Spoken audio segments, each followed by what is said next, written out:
नमस्कार दोस्तों, मेरा नाम है मयूर लुखर। आप देख रहे हैं बियॉन्ड बॉलीवुड प्लस। कल एक बड़ी खबर आई जब फिल्म फेडरेशन ऑफ इंडिया ने it announce India's official representation to Oscars, जिसके अंदर आमिर खान प्रोडक्शंस की फिल्म लापता लेडीज इसे पिक किया गया। This film has been directed by Kiran Rao, Aamir Khan former wife.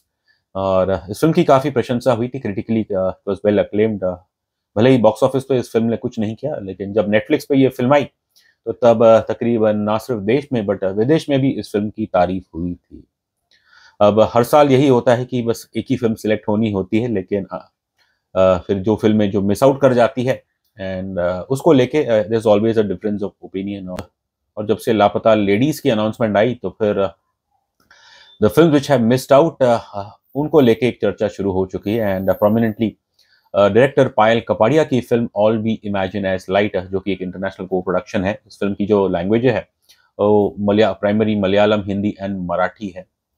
अब तो फिर इस फिल्म के जो चाहने वाले हैं वो काफ़ी नाराज़ हैं कि कैसे एफएफआई ने इस फिल्म को इग्नोर कर दिया।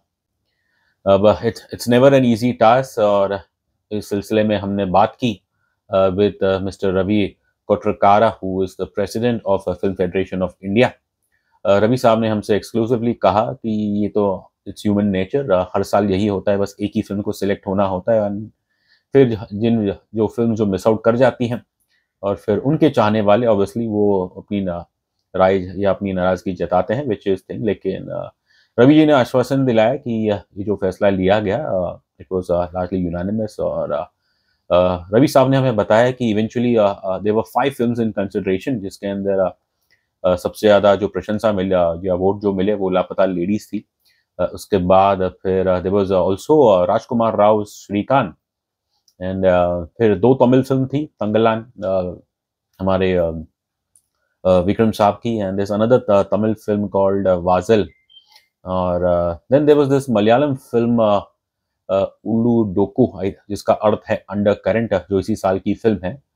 तो बेसिकली ये there was like 2 Hindi films, 2 Tamil films and 1 Malayalam film which were final 5 के शॉर्टलिस्ट में थी। रवि साहब ने हमें बताया दैट इस साल जूरी ने ओवरऑल 29 फिल्म्स देखी थी, जिसके अंदर से फिर उसे 15 दे शॉर्टलिस्ट टू 15, और फिर आखिरकार 5 फिल्में में आई। और इसके अंदर उन्होंने माना कि all we imagine as light was definitely in consideration by the jury. लेकिन जूरी द्वारा जो उन्हें जो इस फ़िल्म को लेके जो फाइनल वर्ड था वो यही था कि एक तो पहले ये एक इंटरनेशनल को-प्रोडक्शन है। अगर आप all we imagine is light के बारे में पढ़ेंगे तो पता चलेगा कैसे शायद प्राइमरी प्रोड्यूसर्स फ्रेंच है। देन इसके अंदर कुछ I think there is also Dutch, Luxembourg और 1-2 भारतीय प्रोडक्शन भी है। तो ख़ैर, लेकिन रवि साहब ने कहा this was one the primary reason इस फ़िल्म को it was not included in the top 5। अ, कोटरकारा साहब का ये कहना है कि जूरी द्वारा जो उन्हें मैसेज आया वो ये था कि ये फ़िल्म देखने में ये एक फ़ॉरेन फ़िल्म की तरह लगती है। और उन्होंने एक अहम बात की, देखिए यदि अगर इसके प्राइमरी प्रोड्यूसर्स फ्रेंच है तो फिर फ्रांस ने तो all we imagine is light को एज़ सेलेक्ट नहीं किया as its official representation to Oscars. तो उस हिसाब से शायद यहाँ पे all we imagine is light in comparison to Laapataa ladies, और ज़्यादातर जो जूरी का जो वर्डिक्ट था that was in favour of Laapataa ladies. उन्हें लगा कि ये मोल इसका जो फ्लेवर है वो मोर लोकल है, जो कल्चर है इस फिल्म में obviously it's a social satire. That's what the jury felt कि Laapataa ladies is has more native element to it. And eventually जो that is what went in the favour of Laapataa ladies and others, even though they gave a close competition, but they missed out.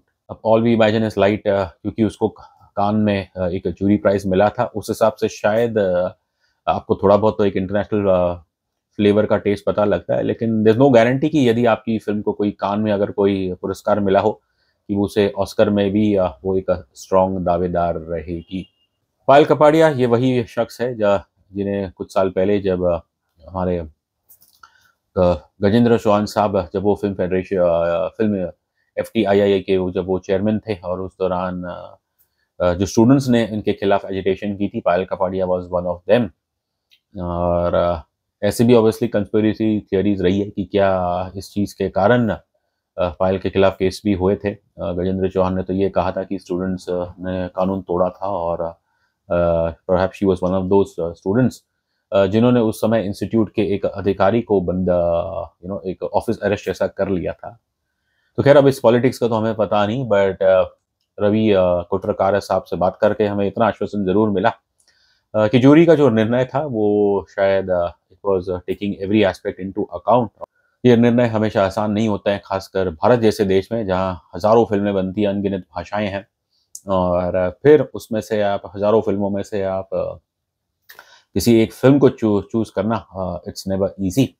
And I think speaking to mister Ravi Kotarakara हमें आश्वासन मिला कि जो jury का decision है it is a well thought out one, और I think one can say with confidence that कि कोई पक्षपात नहीं हुए या फिर कोई यहाँ पे there is no injustice done to all we imagine as light, because it was in consideration, but जो कारण जूरी ने बताए फेडरेशन कमेटी को, और उसके आधार पे ही जो फाइनल फिल्म थी वो थी जिसे ओवरवेलमिंगली चूज किया गया, वो थी आमिर खान प्रोडक्शन की लापता लेडीज। और this is not the first time that an Amir Khan production film is India's official representation to Oscars. अगर आपको याद हो 2001 में तो फेमसली आमिर खान की फिल्म लगान इट हैड काफी दूर तक गई थी। It was shortlisted in the final 5 for the best feature film category for best foreign film. Unfortunately उसे अवार्ड नहीं मिला, लेकिन इतनी दूर तक जाना भी बहुत ही बड़ी उपलब्धि थी एक भारतीय, खासकर एक बॉलीवुड फिल्म के लिए। और फिर 2011 में आमिर खान प्रोडक्शन की फिल्म की Peepli live it was India's official representation to Oscars, लेकिन वो फिल्म ज़्यादा दूर तक नहीं जा पाई थी। खैर हर साल there will be differences of opinion. I personally feel that एक बार फेडरेशन एक डिसीजन ले ले तो फिर as Indians we all should support that film, and I am sure Aamir Khan कोई कसर नहीं छोड़ेंगे to see that Laapataa ladies is watched by a large number of jury members from the academy. So here's wishing Amir Khan Productions the very best.